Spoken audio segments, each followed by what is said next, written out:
નમસ્તે મિત્રો, મારું નામ વણકર શારદાબેન બી, IDSS સુરત. આજનો મારો ટોપિક છે દિવ્યાંગ બાળકોના શિક્ષણ માટે ગુજરાતી, ગણિત, વિજ્ઞાન અને પર્યાવરણ તેમજ સામાન્ય જ્ઞાનની પ્રવૃત્તિ કેવી રીતે કરાવી તેના માટે હું થોડું તમને માહિતી આપીશ. સૌપ્રથમ ગુજરાતી વિષય. તો ગુજરાતી વિષયમાં આપણે કઈ કઈ પ્રવૃત્તિઓ કરાવીએ છીએ? તો એક, મૂળાક્ષરોની ઓળખ, વાંચન, ઉચ્ચારણ, લેખન અને સરખામણી. તે જ રીતે મૂળાક્ષરની જોડ બનાવવી, મૂળાક્ષરના ચિત્રો નીચે લીટી દોરાવવી. ચિત્રો દ્વારા મૂળાક્ષરની આપણે બાળકોને ઓળખ પણ કરાવી શકીએ. ચિત્ર અને શબ્દોની સરખામણી પણ આપણે કરાવી શકતા હોઈએ છીએ. શબ્દો તથા વાક્યનું વાંચન કરાવવું જોઈએ. શબ્દોમાં ખૂટતા અક્ષરો શોધાવા, બાળક પાસે આપણે શોધાવવા જોઈએ. ચિત્ર સાથે શબ્દો મેળવવા તથા જોડકા બનાવવા જોઈએ. ચિત્રોની ઓળખ, ચિત્રોની ઓળખ તેમજ નામ લખતા શીખવવું જોઈએ. બે સરખા શબ્દોની જોડ બનાવતા પણ શીખવવું જોઈએ. આપણે સાદા વાક્યોનું વાંચન કરાવવું જોઈએ. લેખન કરાવવું જોઈએ. પોતાનું નામ, સરનામું, લેખન, શાળાના તથા સરનામું નામ લખતા શીખવવું જોઈએ. પરિવારના સભ્યોના નામ લખતા પણ આપણે બાળકને શીખવવું જોઈએ. જોડકા અને પગલાં, લેખન, વાંચન પણ કરાવવું જોઈએ.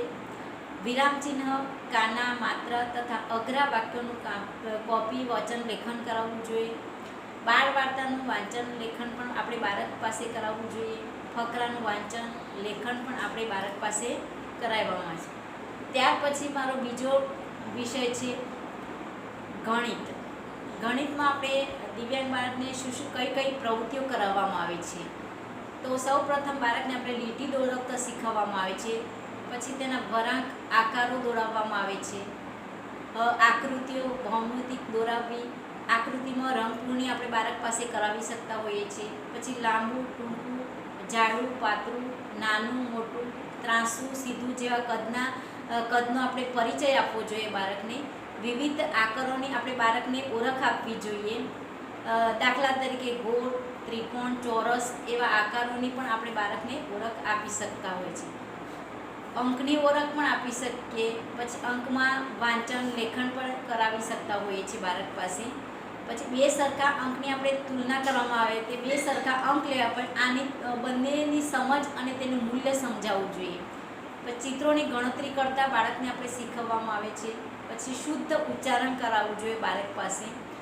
આગળની સંખ્યા અને પાછળની સંખ્યા તથા વચ્ચેની પૂરતી સંખ્યાની પ્રવૃત્તિ પણ બાળક પાસે આપણે કરાવવામાં આવતી હોઈએ છીએ. મૃત અને અમૃતના મદદથી સરવાળા, નાના સરવાળા, બાદબાકી પણ બાળકને આપણે શીખવવા જોઈએ. વ્યવહારુ જ્ઞાનના માધ્યમથી સાદા સરવાળા પણ આપણે બાળક પાસે કરાવતા હોઈએ છીએ. ચલની નાણાંની ઓળખ કરાવવી જોઈએ તો તેનું મહત્ત્વ શું છે અને તેનું મૂલ્ય તે પણ આપણે બાળકને સમજાવવું જોઈએ. 3 રકમના સાદા દાખલા પણ શીખવાડવા જોઈએ. વધીવાળા, દસકાવાળા દાખલા પણ આપણે બાળકને શીખવી શકતા હોઈએ છીએ. સમય અને ઘડિયાળનો પણ આપણે પરિચય આપી શકતા હોઈએ છીએ. પછી અંગ્રેજીમાં અંકોની ઓળખ, રૂપિયા, પૈસા, સમય જોવા માટેનો ઉપયોગ પણ, રૂપિયા પૈસાની ગણતરી, લેવડ દેવડ એ પણ આપણે બાળક પાસે કરાવી શકતા હોઈએ છીએ. પછી ગાણિતિક સંકેતોની પણ સમજ આપી શકતા. તે જ રીતે હવે વિજ્ઞાન અને પર્યાવરણ વિષયમાં આપણે કઈ પ્રવૃત્તિઓ કરાવી શકીએ બાળક પાસે? તો બાળકની આસપાસના વાતાવરણનું જ્ઞાન આપવું જોઈએ. પછી પશુ પક્ષીનો નામ અને તે પશુ અને પક્ષી વચ્ચેનો ભેદ આપણે બાળકને સમજાવવું જોઈએ. ફળ, શાકના નામ તે પણ આપણે બાળકની પાસે એને ફળના અને શાકભાજીના નામ પણ આપણે બાળક પાસે શીખવી શકતા હોય છે. પછી અનાજ, કઠોળ, ફૂલ, ઝાડ તેના પણ નામ આપણે જાણકારી બાળકને આપી શકીએ છીએ. જે ખાદ્ય, અખાદ્ય વસ્તુનો વચ્ચેનો ભેદ શું છે તે પણ આપણે બાળકને સમજાવી શકીએ છીએ. શરીરના અંગોની ઓળખ તથા તેના કાર્યોની વિસ્તૃત સમજ. આપણા શરીરના અંગો કયા કયા છે અને તે શું કાર્ય કરે છે તે પણ આપણે બાળકને સમજાવી શકતા હોઈએ છીએ. પછી વાહનનું નામ અને તે વાહનનો આપણે કઈ રીતે ઉપયોગ કરી શકીએ તે પણ આપણે બાળકને સમજાવીએ છીએ. પછી તહેવારોના નામ અને તેનું મહત્ત્વ. હવે તહેવાર, આપણે જે તહેવારો હોય તે તહેવારનું આપણે શું મહત્ત્વ તે પણ બાળકને આપણે પ્રેક્ટિકલ કરીને પણ આપણે બાળકને બતાવી શકતા હોઈએ છીએ. પછી રંગો તથા આકારોનો પણ પરિચય આપીએ છીએ. તે જ રીતે ગુજરાતી, અંગ્રેજી વારના નામ, મહિનાની પણ જાણકારી આપીએ છીએ. દાખલા તરીકે ગુજરાતીમાં આપણે મહિના બોલાવી શકીએ, અંગ્રેજીમાં પણ આપણે એને જાન્યુઆરી, ફેબ્રુઆરી, માર્ચ એ રીતે મહિના બોલાવી અને એની જાણકારી આપણે આપી શકીએ છીએ. પછી ઋતુઓ અને દિશાઓનો ખ્યાલ. ઋતુઓ પણ આપણે બોલીએ અને બાળકને પણ બોલાવીએ અને તેનો આપણે પરિચય આપીએ છીએ. પછી વિવિધ પોશાકોની જાણકારી. હવે શિયાળામાં આપણે કયા કપડાં, ઉનાળામાં અને ચોમાસામાં કયા કપડાનો ઉપયોગ કરીએ એ પણ બાળકને આપણે જાણકારી આપીશું. પછી જુદા જુદા વ્યવસાયોની ઓળખ તથા કાર્ય. હવે આપણે જુદા જુદા વ્યવસાય, ખેતીનો વ્યવસાય, શિક્ષણનો વ્યવસાય, એ આપણે બાળકને સમજાવીશું અને એનું કાર્ય પણ આપણે સમજાવવું જોઈએ. હવે શિક્ષણ બાળકોને આપણે શૈક્ષણિક કાર્ય કરાવીએ. ખેતી તો આપણે ખેતીવાડીનું કામ, એ રીતે આપણે એ રીતે પણ બાળકને ઉદાહરણ આપીને સમજાવવામાં આવે છે. પછી વિવિધ સ્વાદની ઓળખ. તો ખાટો, તીખો, તુરો, આ રીતે આપણે બાળકને પ્રેક્ટિકલ દ્વારા સ્વાદની પણ ઓળખ આપી શકીએ છીએ. પછી રહેઠાણનો પરિચય. પ્રાણી, પક્ષીઓ, બચ્ચાનો પરિચય આપી શકાય. પછી સાફ સફાઈ, સ્વચ્છતાની પણ સમજ આપણે બાળકને આપી શકીએ. પછી વિવિધ પ્રકારના ખોરાકનો પરિચય અને તે ખોરાકનું શું મહત્ત્વ છે તે પણ આપણે બાળકને સમજાવી શકતા હોય છે. હવે આગળ છે આપણે સામાન્ય જ્ઞાનના વિષયમાં આપણે બાળકને કઈ કઈ પ્રવૃત્તિઓ કરાવી શકતા હોઈએ છીએ. તો યોગાસનની માહિતી પણ આપીએ. પછી રોજિંદી ઘટનાની જાણકારી તથા તેની ચર્ચા પણ બાળક સાથે આપણે કરી શકતા હોઈએ છીએ. પછી ઘરકામની પ્રવૃત્તિ વિશે પણ આપણે બાળકને સલાહ સૂચન આપી શકતા હોઈએ છીએ. પછી વર્ષ દરમિયાન ઉજવાતા વિવિધ દિવસો પાછળ રહેલા ભાવાર્થની સમજ. ગામ, તાલુકો, જિલ્લો, રાજ્ય, દેશ, પરદેશની પણ આપણે બાળકને જાણકારી આપી શકતા હોઈએ છીએ.